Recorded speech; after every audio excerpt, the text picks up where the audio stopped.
Tchouaméni, c'est le joueur à retenir ? Son but est magnifique déjà. Il a beaucoup tenté ce soir, on en parlait, il a beaucoup tenté de l'extérieur de la surface.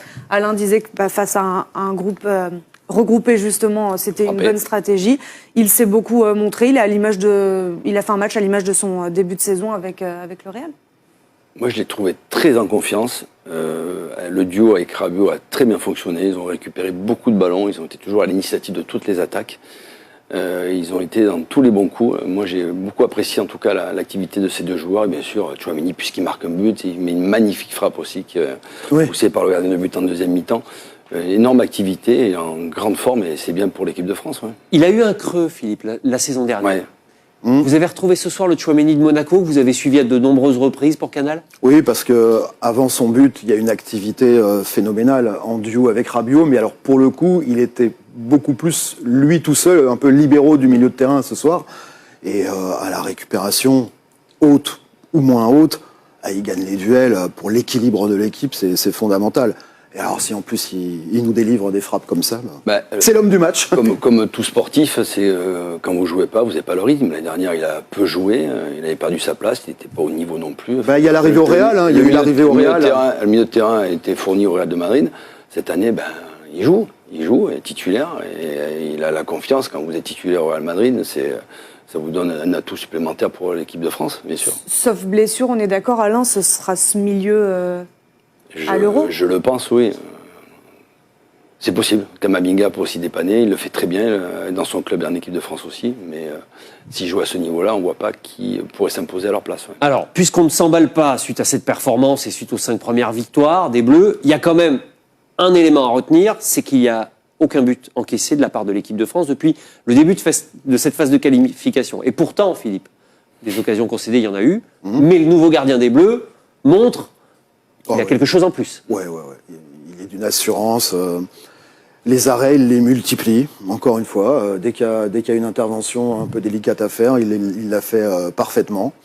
Voilà, il s'est imposé à une vitesse supersonique, en rappelant qu'il succède quand même à un monument comme Hugo Lloris. Il a su attendre son heure, mais en même temps, il est en pleine force de l'âge. Donc voilà, après, sur le côté efficace défensif de l'équipe de France, lions-le quand même un petit peu à une certaine adversité. Faiblesse. Ouais. Qui fait que... J'oublie pas le match aller, souvenez-vous, contre l'Irlande. C'est sûr. Elle a rappelé, s'il n'avait pas été là, je pense que l'équipe de France perdait en deuxième mi-temps face à cette équipe d'Irlande. Donc c'est un atout supplémentaire. Ce qui est extraordinaire, c'est l'adaptation. Cette équipe est rapide. Il faut dire qu'au Milan AC, il joue toujours le titre. Il a gagné, je crois, le championnat avec le Milan AC il y a 2 ans. Il est toujours à la course pour l'Europe aussi. Il est en demi-finale de Ligue des Champions. Même s'il a été blessé l'année dernière pendant un certain temps. Mais il est incroyable d'assurance et surtout de maturité, capacité à bien relancer au pied. Il a énormément d'atouts. Ouais. Alain, 5 matchs, 5 victoires, 11 buts marqués, 0 encaissé. C'est capital pour faire une bonne partie des poules. Assurer ses victoires le plus tôt possible, c'est ce qui a été fait. Pas jouer la qualification aux Pays-Bas dans quelques matchs. C'est important. C'est jamais facile le premier match aussi international comme ça au mois d'août où tout le monde, les équipes ne sont pas au mieux et ni les joueurs non plus.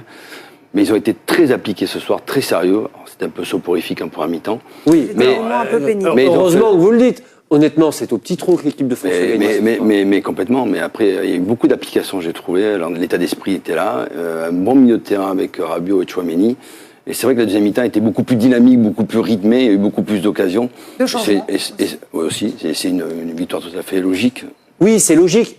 Honnêtement, j'en attendais plus. Je ne sais pas comment vous le ressentez-vous autour de la table, mais un simple 2-0... Comme souvent à l'équipe de France, on attend toujours plus au vu des talents. Oui, désolé de ne pas m'emballer devant ce match-là et même devant ces qualifications-là.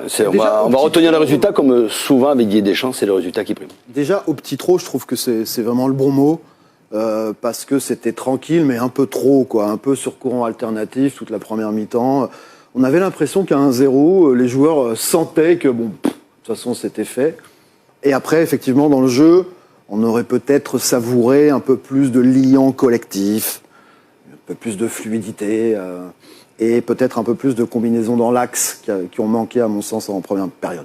Réjouissons-nous de gagner au petit trot. Je pense que beaucoup d'autres sports aimeraient avoir autant de réussite et peut-être qu'au-delà de cette qualification quasiment acquise, je crois que s'il reste une victoire face à Gibraltar, ça suffirait pour voir l'Euro l'été prochain. Et Didier Deschamps semble aussi tenir une grande partie de son groupe d'ores et déjà pour l'Euro l'année prochaine. Donc ça, c'est une autre satisfaction pour le sélectionneur. Oui. Pardonnez-moi, mais j'ai vraiment du mal à m'emballer quand je vois ces qualifications-là. On rappelle qu'aujourd'hui, on est dans un groupe où il y a Gibraltar, et donc la qualification, il faudra l'obtenir face à Gibraltar.